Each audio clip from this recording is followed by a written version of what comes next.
chau karka nyandra mãe querpe upu de uva terpi jatata ide ara ide via pu chau karka chara uva irpi juguruang wa changwa ubu mara ene japwa gwe ai imeme japo jajuri veu jaguatari veu itu japitu ana tem de pe armi japu ide vei panyamon beubi pece kwate teve ikwa iaru prive ko ani mongetang pece ta pe ponane nyande uma pucho ja chawa de anyo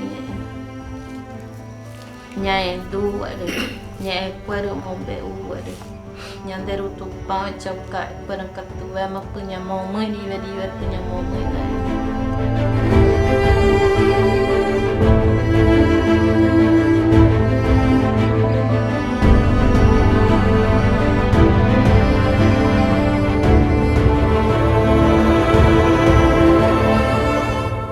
O caminho do Piabiru, que une esses dois oceanos, passando por dentro de ambientes naturais riquíssimos, trazendo uma cultura milenar de volta, e as pessoas podendo vivenciar isso não só culturalmente, mas espiritualmente, porque afinal ele tem esse propósito, se não for sustentável não faz nem sentido, ele perde totalmente esse propósito.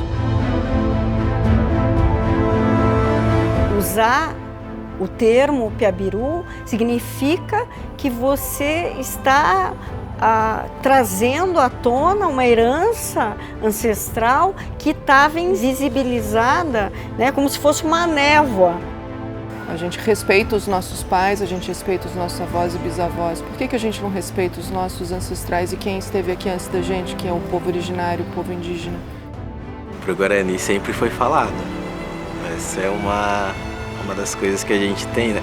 E para os não indígenas, né, uma coisa nova, né? Os indígenas caminhavam por aí. A gente caminhava. A gente andava muito por esse caminho, né? A gente sempre soube dele, sempre caminhou por ele, né?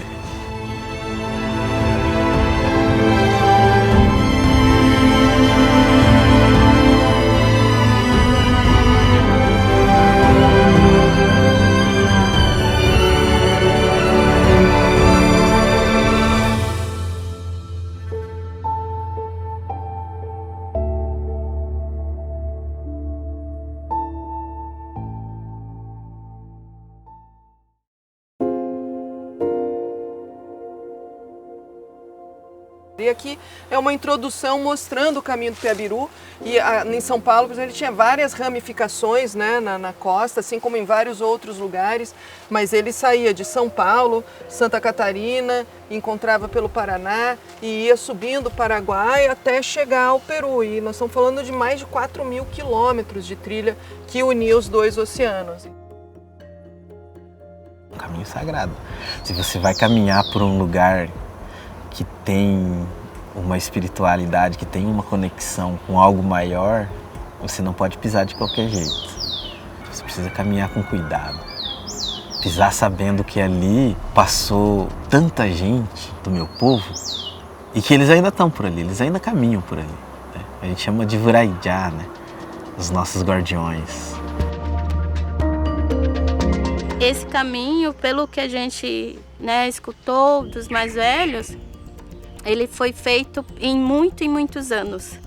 Então foram gerações que foram continuando para chegar até aqui, para atravessar para a Terra Sem Males. A Terra Sem Males a gente conhece, né, como Ilumaraã, que é como se a gente atravessasse o grande mar e acessasse esse mundo espiritual.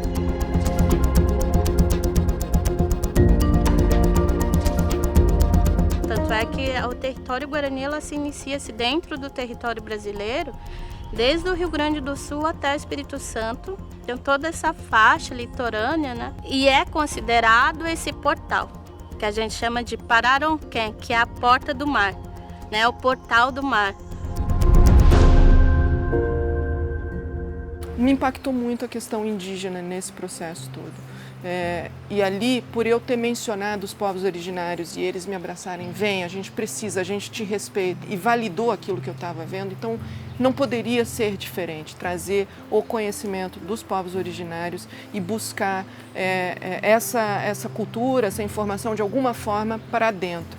E eu custei um tempo para descobrir o caminho do Piabiru. Quando eu vi aquilo e o que o caminho do Piabiru representa, né, unindo esses dois oceanos, ligando essas duas culturas, servindo como uma rota, um processo de expansão espiritual, um processo de expansão territorial, falei, meu Deus, é isso, essa história precisa ser contada e precisa ser dita e as pessoas precisam aprender que isso existiu e o que isso traz de cultura para nós, né? Tá na gastronomia, tá no nosso idioma, tá na música, tá na astronomia, a forma como os indígenas incas faziam a leitura do céu era a mesma forma como os guaranis aprenderam e também trouxeram esse conhecimento. Os saberes tradicionais dos povos indígenas incluíam o conhecimento sobre o céu, né, em diferentes momentos do ano. Duas, né, que são bem importantes para o Guarani é a constelação da Ema e a constelação do Homem Velho, né? Faz com que a gente se reconheça no tempo. Os pajés, né, os Caraiquere, né, o Pitavaiquere, eles tinham essa orientação que esse caminho que é feito físico, que se fez físico, ele se originou-se no céu. Os conquistadores europeus chegam, é claro que eles vão se aproveitar dessas estradas, desses caminhos originários. Estamos aqui no Parque Estadual do Guartelá, onde tem registro de pinturas rupestres, como diz os especialistas também, que aqui passou o caminho de Piabiru. Geralmente eles usavam lugares de referência para fazer essa caminhada. Então aqui ao fundo está o rio Tibagi, logo ele se encontra com o rio Iapoco-Tibagi. E dali eles seguiam para o rio Ivaí, aonde eles pegavam o caminho sentido ao Peru. Eles gostavam dessa vida de mudar de paisagem, né? Hoje em dia tem os nômades também, né? Mas eles gostavam dessa vida de ficar mudando de um lugar para o outro. Então aqui era o carreiro da casa deles, né? Como diz o outro, né?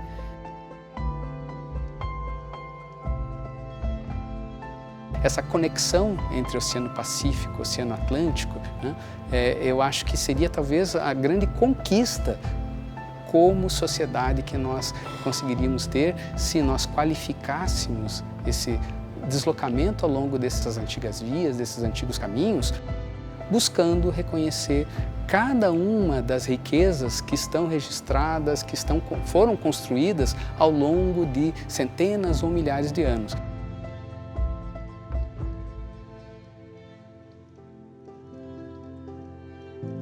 Isso é história. A história de um lugar ela precisa ser valorizada. É a cultura do lugar, é o que dá valor a este espaço.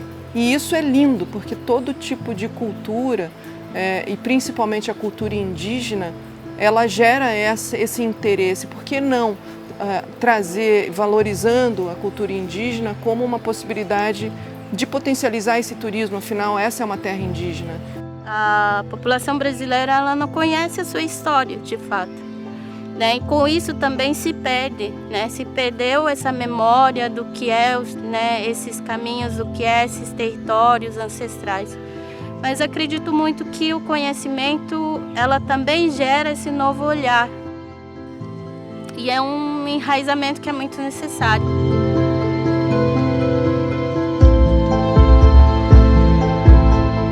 Essas pinturas aqui, elas são datadas de 7.000 a 300 anos. Então, essas pinturas, peça aqui ficou para, como diz o outro, eu sempre falo que é os artistas, né, daquela época, né? Sem eles, nós não ia saber o cotidiano deles, como eles viviam, o que eles faziam para sobreviver também, né? A descoberta da pintura das araucárias, do painel das araucárias, porque na verdade o que a gente tem ali é um conjunto, né, de árvores, né? Então é um capão de araucárias, é um marco para poder afirmar que é algo que é simbólico para o paranaense, para boa parte do sul, sudeste do Brasil, isso era uma referência para alguém há centenas ou mesmo milhares milhares de anos no passado. É valioso como uma identidade minha, mas que me reconecta com raízes que muitas vezes eu nem tinha compreensão plena que elas existiam.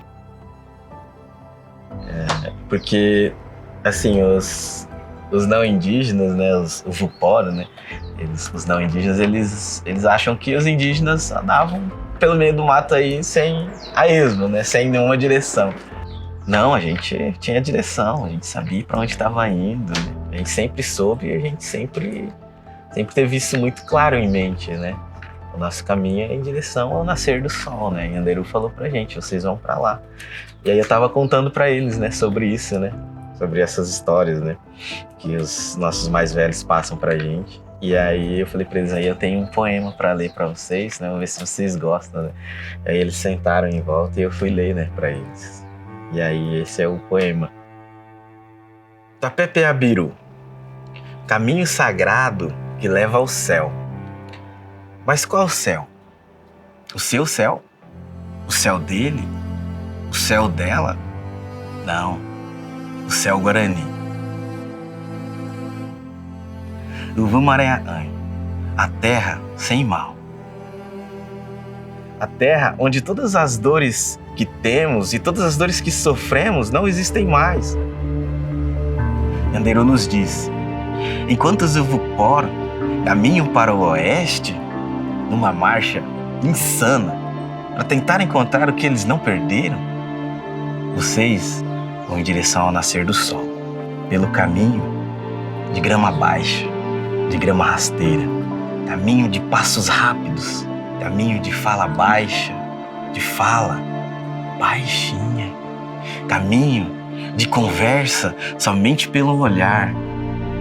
Esse é o Tapepeabiru.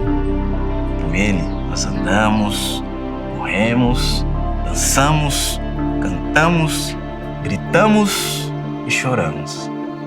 Por esse caminho, por dias, por séculos, por milênios, realizamos o nosso bem viver, o nosso Nhanderecô.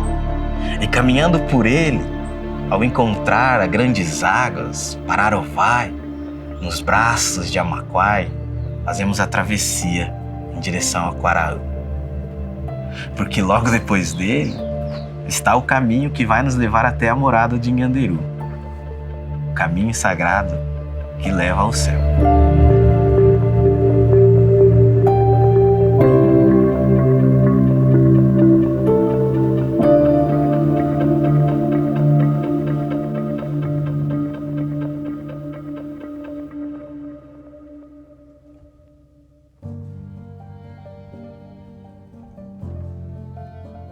Porque é através dessa ancestralidade que a gente está aqui. Se não fosse a ancestralidade, ninguém estaria.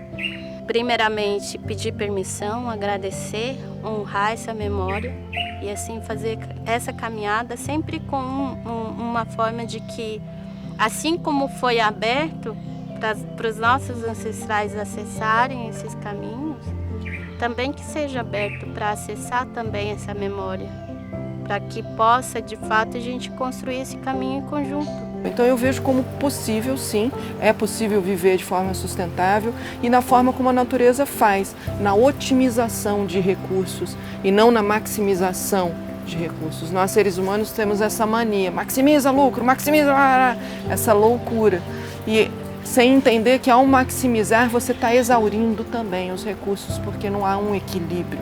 Então manter um equilíbrio é o caminho para a sustentabilidade, é o que a gente busca aqui a partir desse fortalecimento local, desse entendimento deste contexto, dessa eficiência de recursos e respeitando também essa sazonalidade. Não é sempre 365 dias no ano que você vai ter aquela abundância. Então vamos trabalhar com a sazonalidade, não há problema algum. Tem ciclos, né? A natureza trabalha muito em ciclos. Como é que a gente pode entrar nesses ciclos e trabalhar nesses fechamentos de ciclos? É muito, a natureza te dá essas respostas e a gente não tem vergonha de imitar.